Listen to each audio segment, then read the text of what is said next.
सलाम, नमस्ते, सत श्री अकाल। मैं हूं रजा और आप देख रहे हैं रजाग्राफी की सबसे खास रिपोर्ट, अंतरराष्ट्रीय प्राइम टाइम रिपोर्ट। पूरी दुनिया की तमाम बड़ी खबर एक वीडियो के अंदर आसान और सिंपल भाषा में। हजरात, मोदी जी की जो हवा निकली और ट्रम्प ने जो धमकाया 25% टैरिफ को लेकर, भाई झोला भी छोड़कर, मतलब झोला भी उठाना जरूरी नहीं समझा मोदी जी ने और चाबहार पोर्ट से बाहर निकल गए।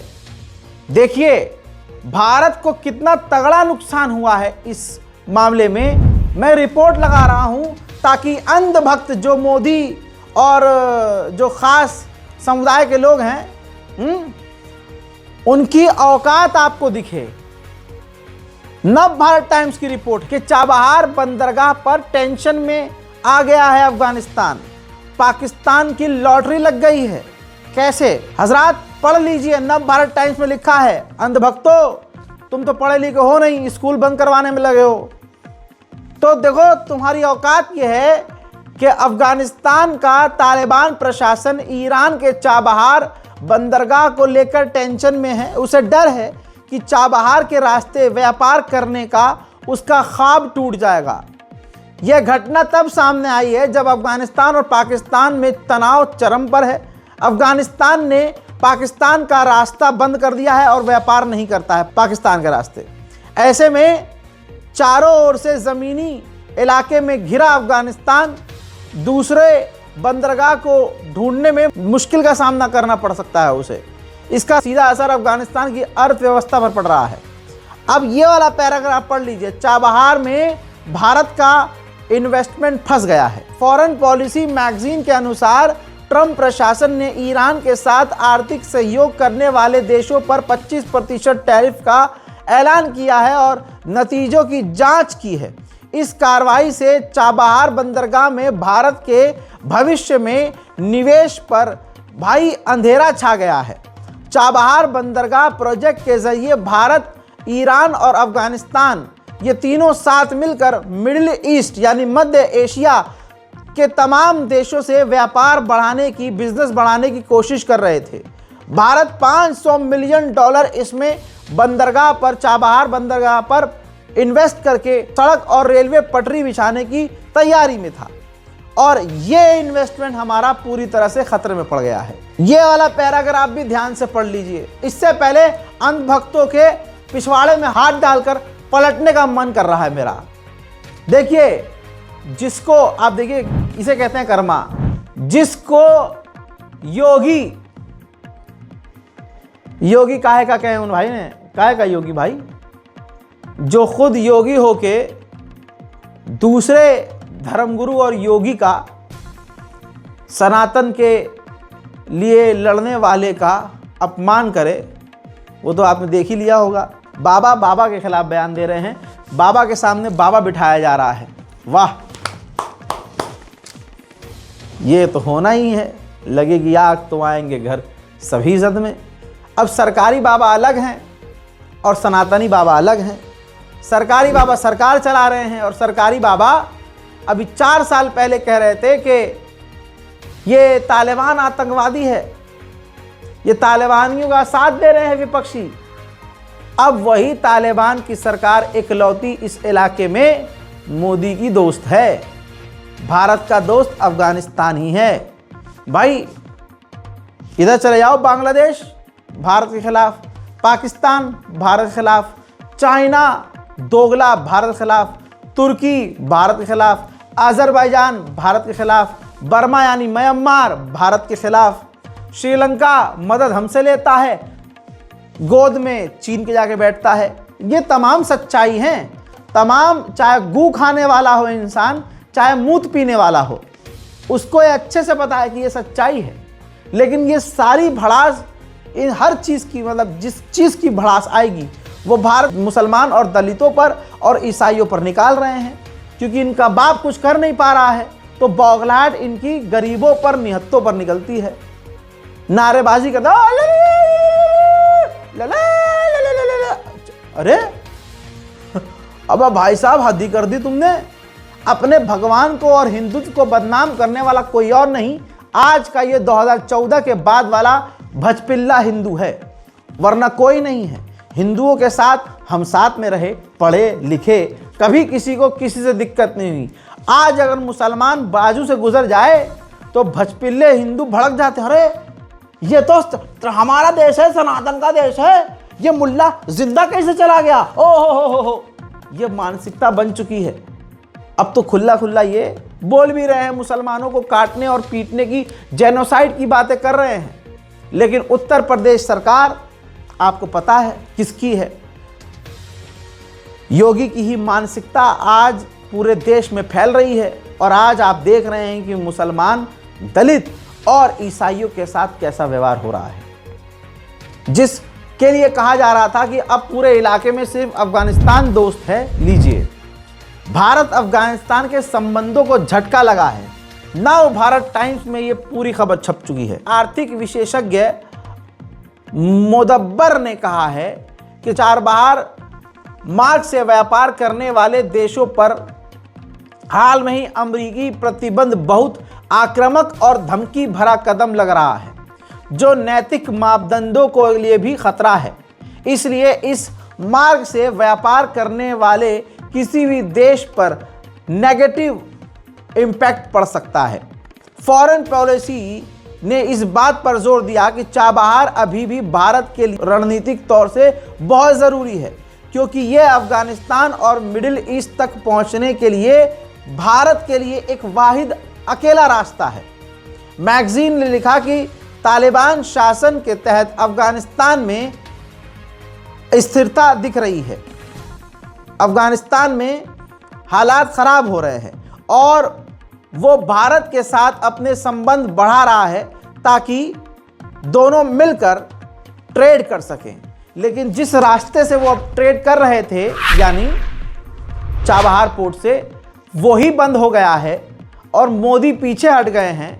तो इससे अब रिश्ता अफगानिस्तान और भारत का भी ख़राब हो जाएगा। कैसे? क्योंकि अफगानिस्तान तक हम चाबहार पोर्ट के ज़रिए पहुंचते हैं। पाकिस्तान की बल्ले बल्ले क्यों हो गई है, इसी रिपोर्ट में बताया गया है। इस रिपोर्ट में बताया गया कि अफगानिस्तान चाहता था कि पाकिस्तान की ज़मीन और हवा का इस्तेमाल न करें हम ट्रेड करने के लिए। तो चाबहार पोर्ट वाहिद ऑप्शन था हमारे पास। भारत के पास भी चाबहार पोर्ट वाहिद ऑप्शन था अफगानिस्तान सामान भेजने के लिए, बिजनेस करने के लिए और वहाँ से सामान लेने के लिए। अब जब वो पोर्ट ही छोड़ दिया है तो भारत और अफगानिस्तान की कनेक्टिविटी खतरे में पड़ चुकी है और पाकिस्तान की बल्ले बल्ले हो गई है। पाकिस्तान यही चाहता था कि भारत और अफगानिस्तान मिडिल ईस्ट तक सामान पहुंचाने के लिए पाकिस्तान की ही गुलामी करे, पाकिस्तान के ही आगे उनको झुकना पड़े। अब ये होता हुआ नज़र आ रहा है। अब कोई राष्ट्रवादी, फर्जी राष्ट्रवादी गोबर के नशे में आकर 4 गाली लिख कर चला जाएगा तो आप समझ जाइएगा तीर सही जगह लग गया है। हजरात, मोदी और मोदी के जितने चाहने वाले हैं, ये भाई कितने बड़े लेवल के झूठे हैं। आज तो सोचिए, उस आदमी का ऐसा फर्जी जलवा है कि जो उसका फैन मिलेगा आपको झूठा मिलेगा। सही बात है, झूठे का झूठा फैन मिलेगा।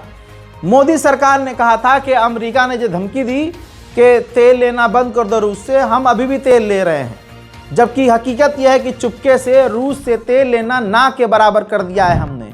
रिपोर्ट आप खुद देख लीजिए। भारत ने रूस की जगह ब्राज़ील, यूएई और अंगोला से तेल लेना शुरू किया है और रशिया से तेल लेना कम कर दिया है।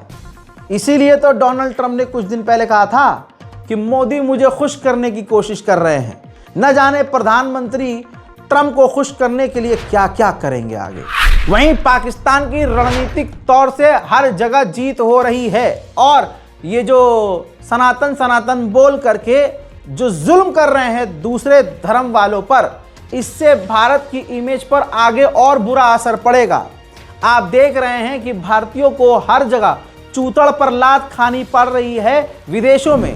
लीजिए, धुरंधर के बाद अब बॉर्डर 2 जो फिल्म आ रही है वो बहरीन में जो आ चुकी है फिल्म, बहरीन में, कुवैत में, ओमान में, कतर में, सऊदी अरब में, यूएई में बंद हो गई है, बैन हो गई है। अब आप समझ सकते हैं क्यों? क्योंकि इसमें पाकिस्तान के खिलाफ कंटेंट है।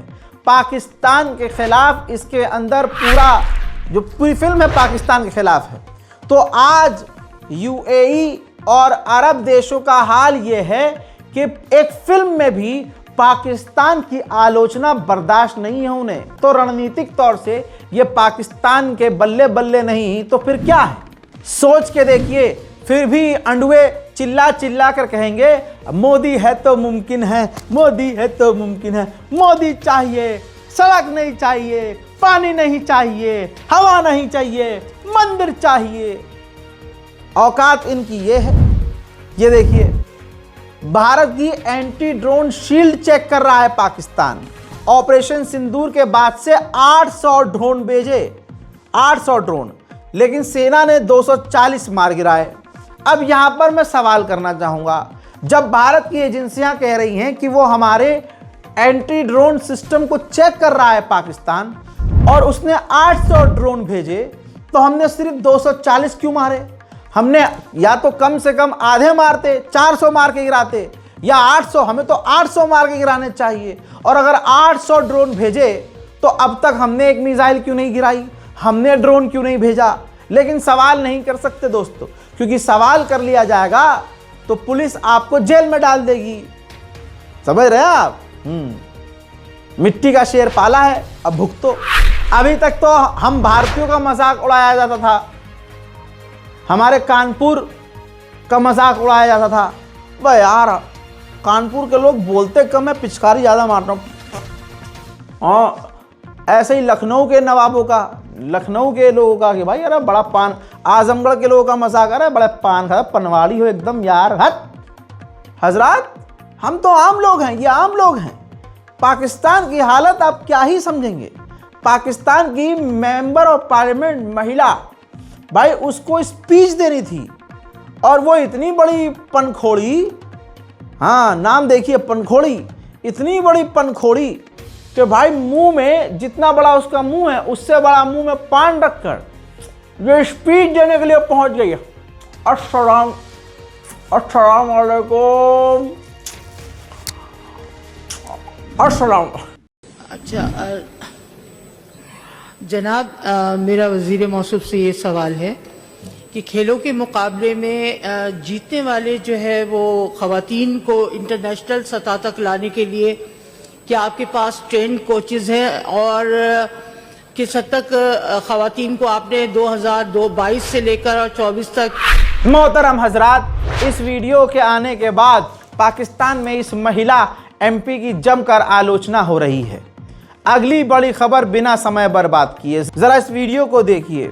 जो डावोस में मीटिंग हुई है, जिसमें प्राइम मिनिस्टर शहबाज शरीफ पाकिस्तान के थे और फील्ड मार्शल चूरन चोर आसिम मुनीर जो वहाँ मौजूद था। हजरात ज़रा उसके कोट पर ध्यान दीजिए। खबर ये चल रही है कि ये तुर्की के विदेश मंत्री और पाकिस्तान के मिनिस्टर बिल्कुल दोस्ती और दोस्ताना अंदाज में बात कर रहे हैं। अगर आप आसिम मुनीर के जैकेट पर जो उन्होंने पहना हुआ है ब्लेज़र, उस पर ध्यान देंगे तो पता ये चलेगा कि एक्सपर्ट बता रहे हैं कि इन्होंने बुलेट प्रूफ जो है अंदर जैकेट पहनी हुई है। यानी वहाँ भी इनको पता था कि इन्हें कोई नाप सकता है, कोई भी इन्हें छेद देगा। तो भैया ये डावोस में भी अपने आप को सेफ महसूस नहीं कर रहे थे आसिम मुनीर। पूरा अंदर जो है बुलेट प्रूफ जैकेट पहनी हुई है इन्होंने। बांग्लादेश में इलेक्शन करीब हैं। बांग्लादेश में अमेरिकी एम्बेसी ने झूठ फैलाया है कि चाइना बांग्लादेश में इलेक्शन को जो है नुकसान पहुंचा रहा है।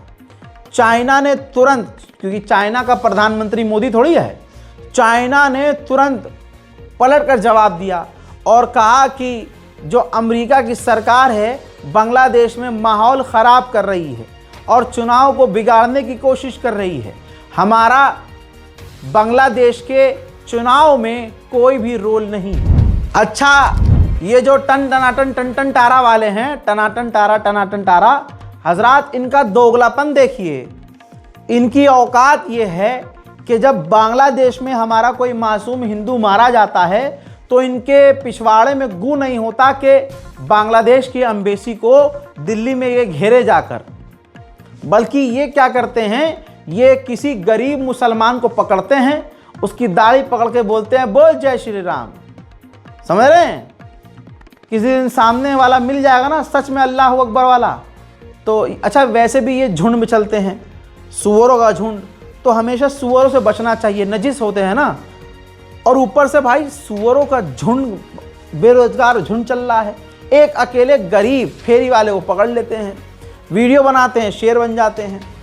अब दोस्तों इनकी औकात ये है कि ये बांग्लादेश के खिलाफ कुछ नहीं कर पा रहे हैं, तो ये उसका बदला भारत के मुसलमानों से लेते हैं। दोगलापन इनका ये कि भारत का मुसलमान इनको बांग्लादेशी लगता है और बांग्लादेश का हिंदू इन्हें भारत का लगता है। आप देख रहे हैं अखंड टुचियापा है इनका ये।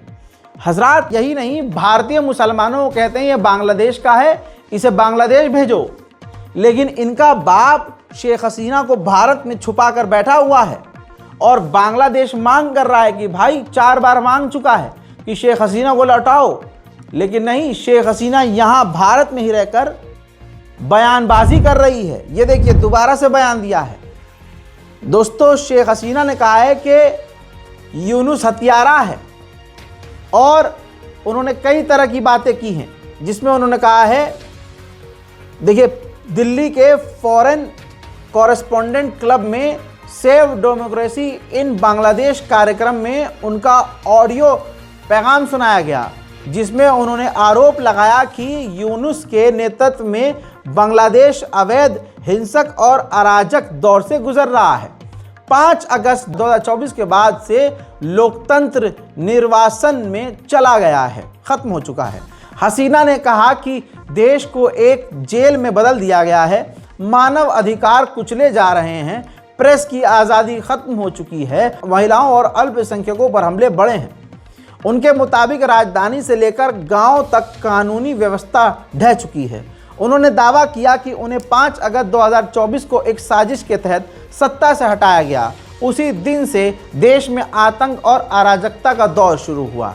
यानी एक पूर्व प्रधानमंत्री भारत में छिपी बैठी है और भारत में रहकर वो ऐसे बयान दे रही है जिससे भारत के लिए खतरा बढ़ेगा, क्योंकि बांग्लादेश का गुस्सा अब भारत पर ही निकलेगा।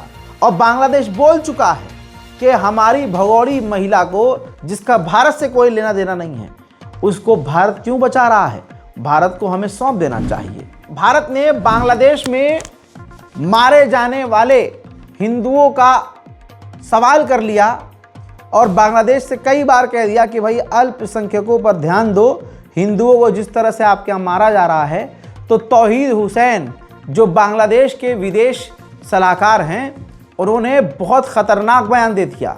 उन्होंने बिल्कुल जहरीला बयान देते हुए मोदी जी को मोदी जी के अंदाज में जवाब दिया और कहा कि बांग्लादेश के अंदर बहुत सरकार एक्टिव है और मानव अधिकार आयोग भी है, और हम जो अल्पसंख्यकों पर यहाँ हमले हो रहे हैं उस पर हमारी नज़र है, हमें उनसे कैसे निपटना है, हमें भारत ज्ञान ना दे, क्योंकि हमारे मामले पर ज्ञान देने से पहले भारत ये सोच ले कि भारत अपने यहाँ हो रहे अल्पसंख्यकों पर हो रहे हमलों को देखे और ये भी ध्यान दे कि भारत के अंदर जो उनके अल्पसंख्यकों पर हमले हो रहे हैं हम उस पर बयान नहीं देते, तो भारत भी हमारे किसी मसले पर बयान न दे। हजरात, हमारे वाले को छोड़िए, अमेरिका वाला भी कम थोड़ी है दोस्तों। अमेरिका के राष्ट्रपति ने भी हद कर दी है। रिपोर्ट के मुताबिक ट्रंप ने राष्ट्रपति पद का इस्तेमाल करके फैमिली बिजनेस को बढ़ाया। एक साल में संपत्ति 12,800 करोड़ की बढ़ गई है। भारत में भी डोनाल्ड ट्रंप के 8 प्रोजेक्ट चल रहे हैं, जहां पर भारत का गोदी मीडिया कभी साधु को आतंकी, कभी आतंकी को साधु बताने में व्यस्त है। जो अभी देश में जो अभी ये बाबा का चल रहा है मामला, उसमें गोदी मीडिया सिर्फ अपने फौफा का पक्ष रखने में ईमानदारी समझता है। जहां पीने का पानी आज साफ नहीं है, गंदा पानी पीने की वजह से 20 से ज़्यादा लोग मर जाते हैं। सवाल पूछने पर हंसता हुआ नेता घंटा बोलकर निकल जाता है। साफ हवा नहीं है, दिल्ली वालों को साफ हवा नहीं मिल रही है। दिल्ली का एक पूरा इलाका पानी में, सड़े हुए पानी में पिछले 6 महीने से डूबा हुआ है। वहां के लोग, वहां के अंधभक्त मोदी मोदी करते हुए कहते हैं कि हम तो विश्व गुरु हैं। अजी काहे का विश्व गुरु? ये रही रिपोर्ट। चाइना ने कहा है कि हमारा एक फौजी एक बार में 200 से ज्यादा AI पावर्ड ड्रोन उड़ा सकता है। आने वाले समय में जंग ड्रोन पर निर्भर होगी और अगर एक फौजी चीन का 200 ड्रोन उड़ाएगा तो आप सोच सकते हैं कि चाइना कितना खतरनाक हो चुका है। उधर तुर्की की पार्लियामेंट में मार पिटाई हो गई। विपक्ष की पार्टी ने एक कॉफिन बनाया और कॉफिन को लाकर पार्लियामेंट के बीच में रख दिया, जिसके बाद सरकार के पक्ष वाला जो ग्रुप है और जो विपक्षी पार्टी है उसके बीच हाथापाई शुरू हो गई। अमेरिका ने अंधा पैसा लगाया। गुलाबी सुअर ने, डोनाल्ड ट्रंप ने ईरान को जलाने के लिए अंधा पैसा खर्च करवाया, लेकिन वो आग ईरान में तो शांत हो गई, लेकिन भड़क अमेरिका में ही गई। अमेरिका में आइस के खिलाफ पिछले 10 दिन से खौफनाक खतरनाक प्रदर्शन हो रहा है। कमाल यह है कि ईरान में कुत्ता मरे तो बहुत बड़ा बवाल हो गया। पूरा अमेरिकी और यूरोपियन मीडिया ब्रेकिंग न्यूज़ चलाकर दिखाता है, लेकिन आइस के खिलाफ अमेरिका में ही, मिनेसोटा के इलाके में और न्यूयॉर्क के इलाके में, अमेरिका के लगभग तमाम स्टेट में आइस के यानी ट्रंप की पुलिस के खिलाफ हिंसक प्रदर्शन हो रहे हैं, लेकिन कोई भी इंटरनेशनल मीडिया नहीं दिखा रहा है। तो गोदी मीडिया इंटरनेशनल लेवल की हो चुकी है।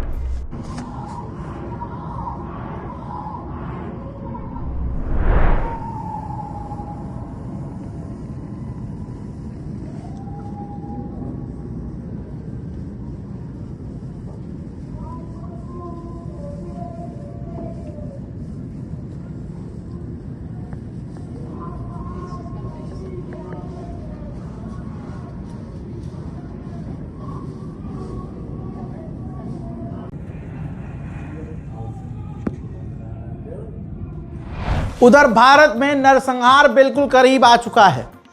योगी आदित्यनाथ की मशीनरी और पसंदीदा लोग योगी आदित्यनाथ के ही इलाके में मुसलमानों के नरसंहार की बात माइक में चीख चीख कर बोल रहे हैं, जैसा उनको अच्छे से पता हो कि जब योगी आदित्यनाथ जी ने हमें ये काम दिया है तो हम खुलकर कुछ भी बोलेंगे, यूपी पुलिस क्या ही कहेगी।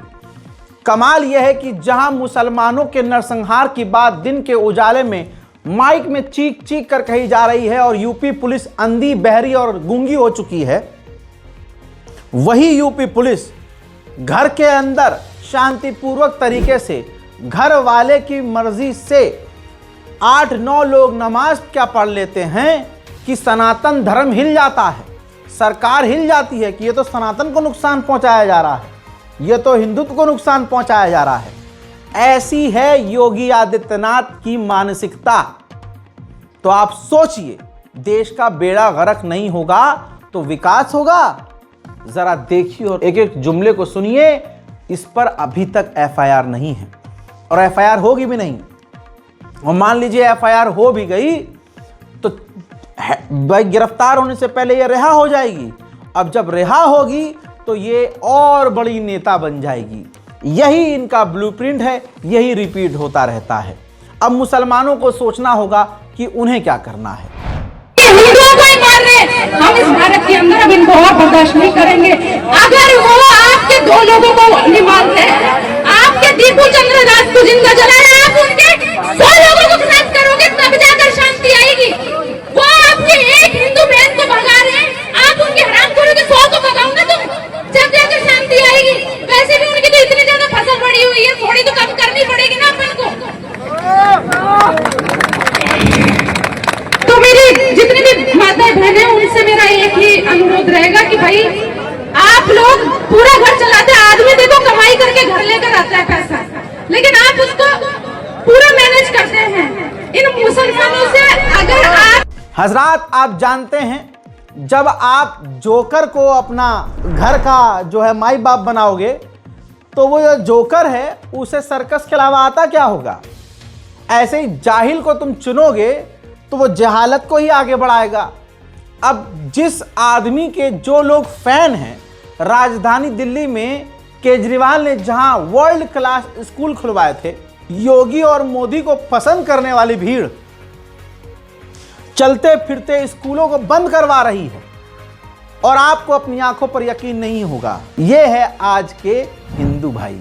स्कूल बंद ही होना चाहिए या माउंट की जगह आना चाहिए, हर हर महादेव स्कूल। अच्छा बस मैं तुम्हें से बताऊं, देखिए यहाँ पर या तो गौशाला बननी चाहिए, नहीं या तो गुरुकुल बनना चाहिए भाई, नहीं गुरुकुल बनना चाहिए, बात खत्म। या तो यहाँ पर भाई पता क्या सबसे बड़ी बात है, गलती किसकी है? गलती इनकी नहीं है, गलती हमारी और हमारे सरकार की है।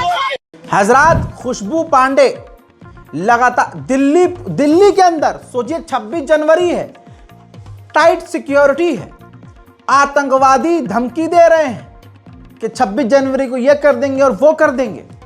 हमारी देश की तमाम सिक्योरिटी लेयर्स टाइट हैं, लेकिन अंदर की लेयर्स को छोड़ दिया गया है। खुशबू पांडे इस माहौल को बिगाड़ने की, दंगा भड़काने की इस माहौल में कोशिश कर रही है। आप देखेंगे कि दिल्ली पुलिस आगे पीछे चल रही है और दिल्ली पुलिस के जवान सुन भी रहे हैं, और ये दिल्ली पुलिस के जवानों के आगे हाथ खोल के, टांग खोल के, मुंह खोल के, फैल के, चीर के मुसलमानों के नरसंहार की बात कर रही है, और दिल्ली पुलिस गूंगी बहरी बनी हुई है। ये हमसे 15 मिनट मांग रहे थे ना, हमें दे दिया 15 मिनट, और बिहार से हम आपको बता दें सदी में 15 मिनट के लिए पुलिस हटी थी, और गंगा मैया की कसम, गंगा नदी में 1 लाख की हिंदू की नहीं, 15 मिनट कवर कैसे खोला जाता है और मेरी कैसे की है, हम आपको बताएंगे। लेकिन ये कभी नहीं है,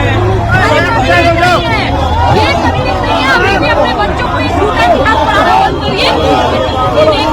ये एक नहीं है, हम गाय माता को पूछते हैं, गाय माता को रोटी खिलाते हैं, और वो गाय माता के साथ रोटी खाने की बात करते हैं, वो हमारे हम अपने बहन को, भाई को जब भाई मानते हैं तो उसको सदैव भाई ही मानते हैं। सरकार से फिर से यही निवेदन करेंगे कि इकलौती एक ऐसी सरकार है जिससे हमने ये देखा आपके बच्चियां, अगर तुम हम पर हमला करोगे तो हम चुपचाप से बैठने वाले, हम भी उरी अटैक का बदला लेंगे। इसी प्रकार हम बता दें कि समस्त विश्व भर में हिंदू जहाँ भी है उन सबके साथ अगर अन्याय होगा तो उन सबका बदला हमारी सरकार को लेना होगा, और नहीं तो आज मैं इसी संविधान सबका हवाला देकर हाथ जोड़कर निवेदन करती हूँ कि हमने अपने मार्ग देने के जरिए माना। हजरात, आप सोचिए, जब जब चुनाव आता है या 26 जनवरी 15 अगस्त ऐसा कुछ माहौल बनता है तो खास समुदाय, सनातन समुदाय और खासकर इसके जो हिंदुत्ववादी संगठन हैं, वो पूरा आतंकवादी वाला काम, मुसलमानों को भड़काने वाला काम खुले में करते हैं। और मजाल है UP police, Uttar Pradesh police, शासन प्रशासन इनके खिलाफ कोई कार्रवाई करे। इनको पता है क्या जीत लग रही है? इनको जीत यहां पर लग रही है कि हमने मस्जिद के सामने हिंदुत्व वाला प्रोग्राम कर दिया तो ये बहुत बड़ी हमारी जीत हो गई। हजरात, बौखलाहट इतनी और मुगलों से इतना पिटे हुए हैं, पता नहीं इनके पूर्वजों के साथ मुगलों ने क्या किया, छी छी, कि जब भी ये मस्जिद को देखते हैं तो फौरन इनका नाच निकलना शुरू हो जाता है। हाँ, अरे ये क्या हो रहा है, ओ हमारी अम्मा नाची थी तो हम भी तो नाचेंगे, ऐसा लगता होगा इनको अंदर से। मस्जिद देके नाचना शुरू कर देते हैं और फिर प्रशासन के सामने, अधिकारियों के सामने ये गाली गलौज करते हैं। लेकिन यहाँ तिलक लगा हो और माँ बहन की गालियाँ बकी हो, ऑटोमेटिकली फिल्टर हो जाती हैं। जब माँ की गाली बकेंगे तो गाली मुंह से बाहर आते ही जो है कन्वर्ट हो जाएगी, कोई अच्छा शब्द सुनाई देता होगा यूपी पुलिस को। ऐसा मैं बता देता हूँ, मस्जिद के सामने प्रोग्राम कराने के लिए बहुत बड़ा गांड में कूदा चाहिए जो भाई ने करवाया था, मतलब कि गांड में पूरा कूदा है। इन मुल्ले को भारत मुक्त मुल्ला चाहिए अब हिंदुस्तान। हजरात, पूरे हिंदुस्तान में मुसलमान पूरी बेगैरती पर है, उसको फर्क ही नहीं पड़ता कि ये लोग क्या रहे हैं। गैरत जगाते तो भाई FIR करते। अगर सारा समुदाय एक हो जाए, मुसलमान एक हो जाएं, ये कितने हैं, गिने चुने 25-30 लोग हैं भाई।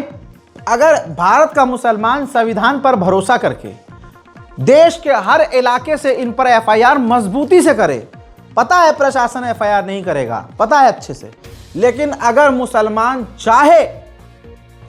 चाहे अगर हमारे लीडर, चाहे वो किसी भी पार्टी के हो, लेकिन देश को टूटने से अगर बचाना चाहते हैं, तो अगर वो FIR लिखवाना चाहें, अनशन करो, भूख हड़ताल करो, सवाल करो, कानून के दायरे में रहकर हम तमाम काम कर सकते हैं। भाई ये हमें काटने, पीटने, मारने की बात कर रहे हैं, तुम तो हाथ भी हिलाना नहीं चाहते। तो ये तो वो वाली बात हो गई, तुम हाथ पे हाथ रख के बैठे हो, वो अगला आदमी आके गर्दन उड़ा के चला जाए तुम्हारे, हैं? अभी सुना ना बयान मुसलमानों को मारने की, मुसलमान बोलकर, अरे नाम लेकर मारने की बात की जा रही, लेकिन पता नहीं नहारी, बिरयानी, इन सब में ही मुसलमान कब तक उलझा रहेगा। बहरहाल अंतर्राष्ट्रीय प्राइम टाइम रिपोर्ट में आज और अभी के लिए इतना ही। चैनल को सब्सक्राइब जरूर कीजिएगा, इस वीडियो को शेयर जरूर कीजिएगा। जय हिंद।